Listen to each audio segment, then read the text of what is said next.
अस्सलाम वालेकुम। M doctor Zahid Imran. मैं इस यूट्यूब वीडियो चैनल पे आपको मुख्तलिफ बीमारियों के बारे में अवेयरनेस देता हूँ। बीमारियों से आगाही और शऊर बेदार करने के लिए आप मेरा साथ दें और मेरे चैनल को सब्सक्राइब करें। आज मैं वाटरमेलन मतलब तरबूज के बारे में बात करूँगा, जो गर्मियों के मौसम का बेहतरीन फल है।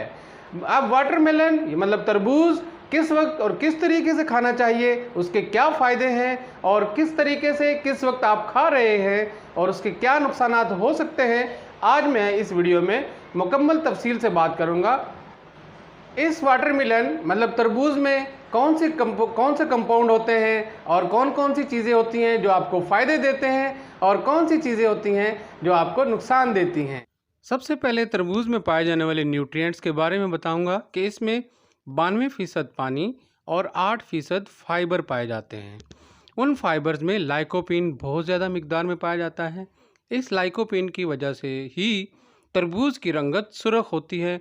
और हैरान कुन बात यह है कि तमाम वो फ्रूट्स, मिसाल के तौर पर अनार, गाजर, टमाटर, अमरूद, इसमें लाइकोपीन की वजह से ही इनकी रंगत सुर्ख होती है।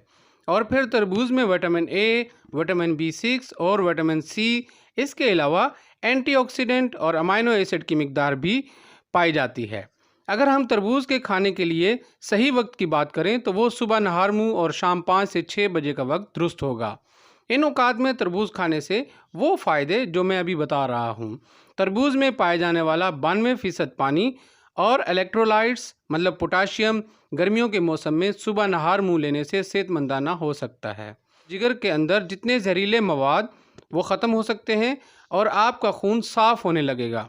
फिर कब्ज़ को ख़त्म करने के लिए तरबूज के खाने से आपकी आंतों की सफाई होती है और आपकी आंतड़ियों की हरकत को तेज़ करता है और हाजमा को दुरुस्त करता है और मेटाबॉलिक प्रोसेस को तेज़ करता है। पुरानी से पुरानी कब्ज़ ख़त्म हो सकती है। तरबूज में पाया जाने वाला विटामिन ए और विटामिन सी आपकी जिल्द को तरोताज़ा रखता है।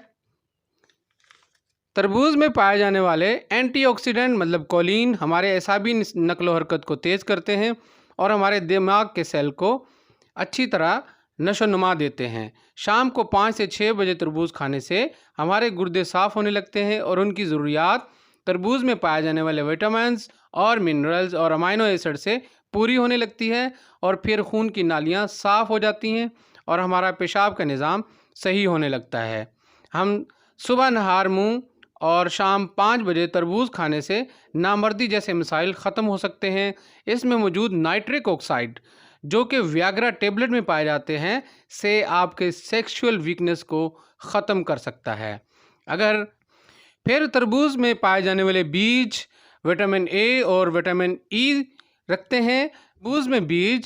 तरबूज में मौजूद विटामिन ए और विटामिन ई हमारे दिमाग को तेज़ करते हैं और हमारी याददाश्त को तेज़ करते हैं, अल्जाइमर जैसी बीमारियों को ख़त्म करते हैं। अगर हम तरबूज के खाने से नुकसान के बारे में बात करें, जो लोग अपनी भूख ख़त्म करने के लिए बहुत ज़्यादा तरबूज खाते हैं, तरबूज में मौजूद पोटाशियम की ज़्यादा मिकदार होने से, जिस्म में पोटाशियम की ज़्यादती होने से आपको हैज़ा हो सकता है, मतलब उल्टी और दस्त और तबीयत बिगड़ सकती है। और तरबूज के फ़ौरन बाद पानी ज़्यादा मिकदार में पीने से आपके खून में पानी का वॉल्यूम बढ़ने से भी हैज़ा हो सकता है। क्योंकि तरबूज में पहले से ही 92% पानी होता है, रात को सोते वक्त कभी भी तरबूज ना लें, क्योंकि सोने के बाद हमारा मेटाबॉलिक प्रोसेस मतलब हाजमे का निज़ाम बिल्कुल सुस्त होता है, जिससे आपकी तबीयत ख़राब हो सकती है। आज की इस वीडियो में आपने तरबूज के बारे में जो फ़ायदे और नुकसान सुने उनको दूसरे दोस्तों से भी शेयर करें और मेरी वीडियो को लाइक करें। अल्लाह हाफिज़।